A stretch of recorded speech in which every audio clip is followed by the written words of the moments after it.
apareceria ao lado de uma imagem católica.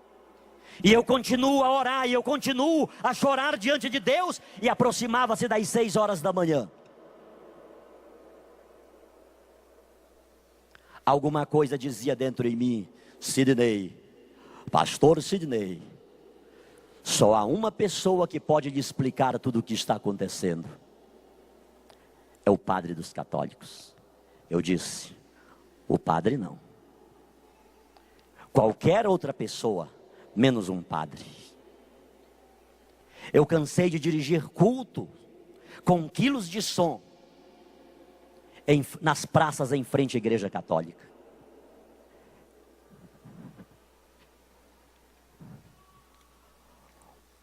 Hoje a Bíblia que eu tenho aqui, não se assustem, é uma Ave Maria.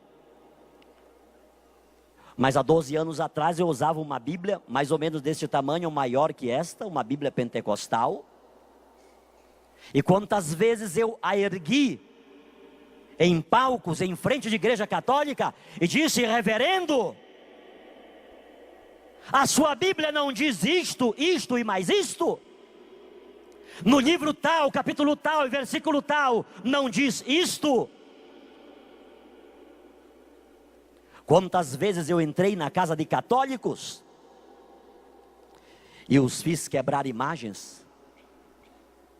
Eu nunca quebrei uma imagem católica, mas eu fiz católicos quebrar imagens com as próprias mãos. Eu vi católicos destruir oratórios inteiros. Eu vi católicos quebrar imagens, enterrar no quintal ou colocar num saco para ser levado pelo carro do lixo. A única alternativa que eu dei para muitos católicos foi responder para mim: pastor, eu não quero ir para o inferno, eu quero aceitar Jesus. E aceitar Jesus significava sair da igreja católica e passar para a minha igreja, a Assembleia de Deus.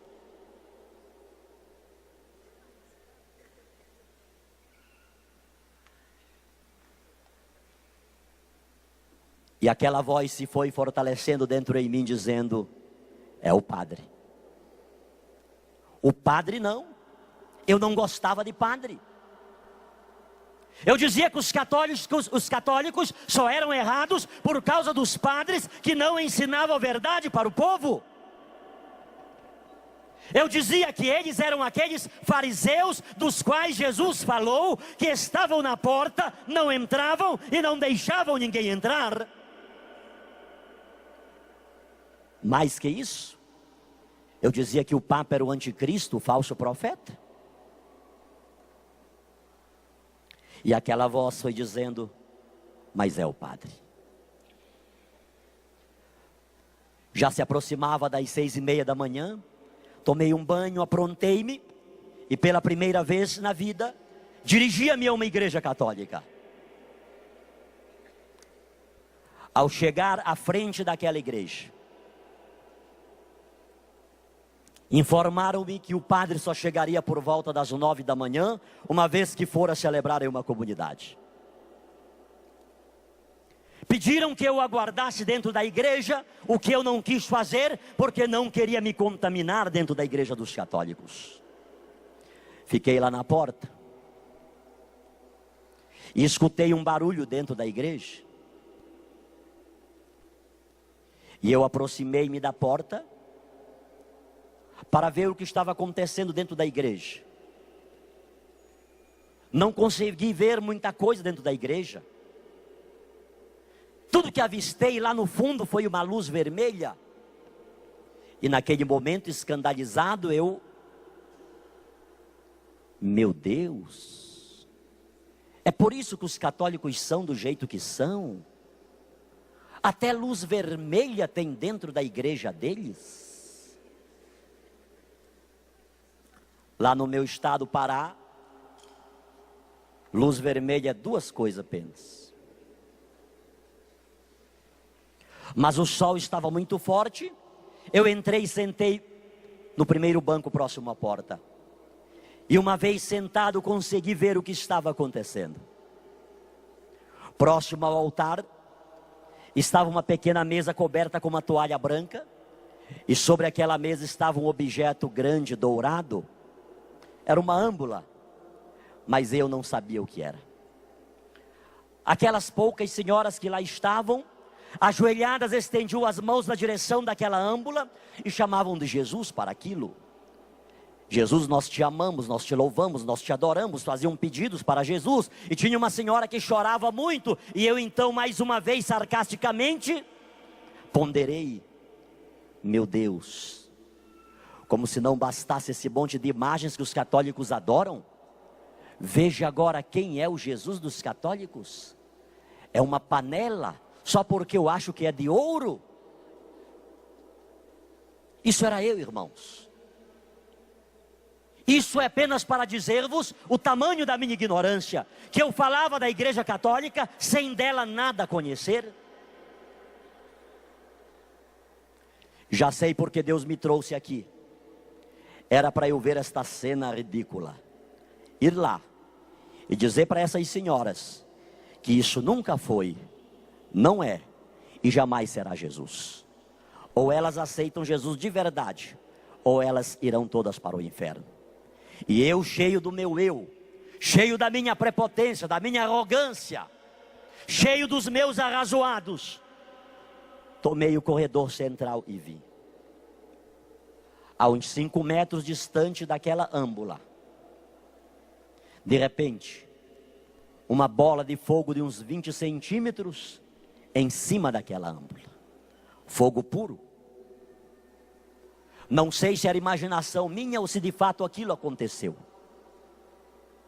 Parece que aquela bola de fogo, ela saía de cima da âmbula uns meio metro e voltava na minha direção.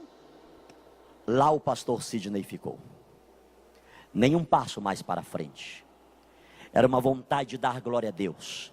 Era uma vontade de dar aleluia. Era uma vontade de falar línguas estranhas. Mas eu tinha certeza que estava dentro de uma igreja católica.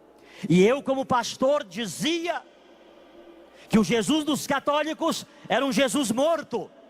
Ele não andava, ele não falava, ele não ouvia, ele não pegava, ele estava pregado na cruz. E ele não podia fazer nada pelos católicos.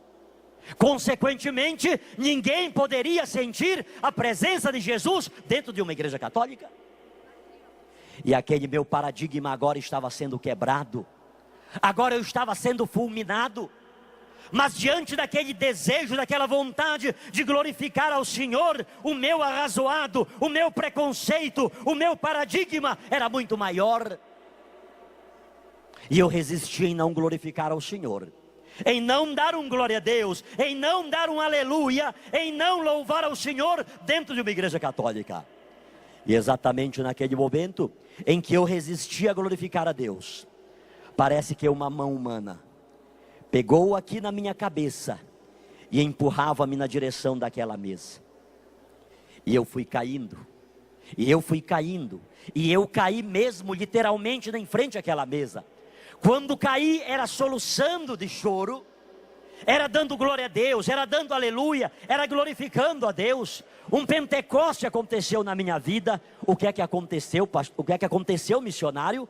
Aconteceu que no dia 16 de dezembro de 1998, o primeiro dia em que entrei em uma igreja católica, Deus me fez ter a maior de todas as certezas de minha vida. E essa certeza eu tenho pregado e testemunhado no Brasil, de norte a sul, de leste a oeste, para poucas pessoas e para muitas pessoas. Que certeza é essa, missionário? Que Jesus Cristo, Ele sempre esteve vivo, com poder e grande glória, dentro da Igreja Católica Apostólica Romana.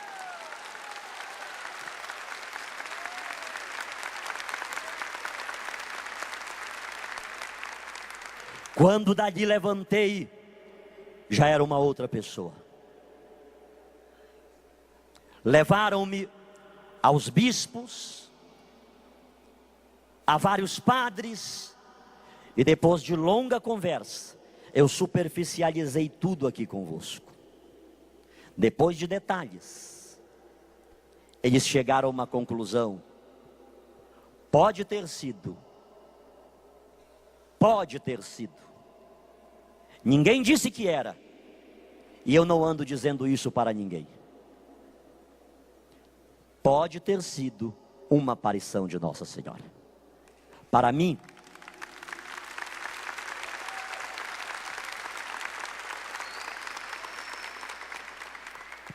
isso é o que menos importa, se foi ou se não foi.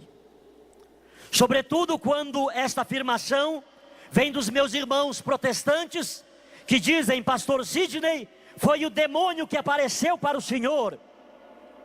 Eu chego a dizer hoje: bendito seja Deus por esse demônio que apareceu para mim, porque esse demônio fez com que eu me curvasse diante da presença real de Jesus, em corpo, sangue, alma e divindade, e aceitasse Maria, mãe de Jesus, como minha mãe também.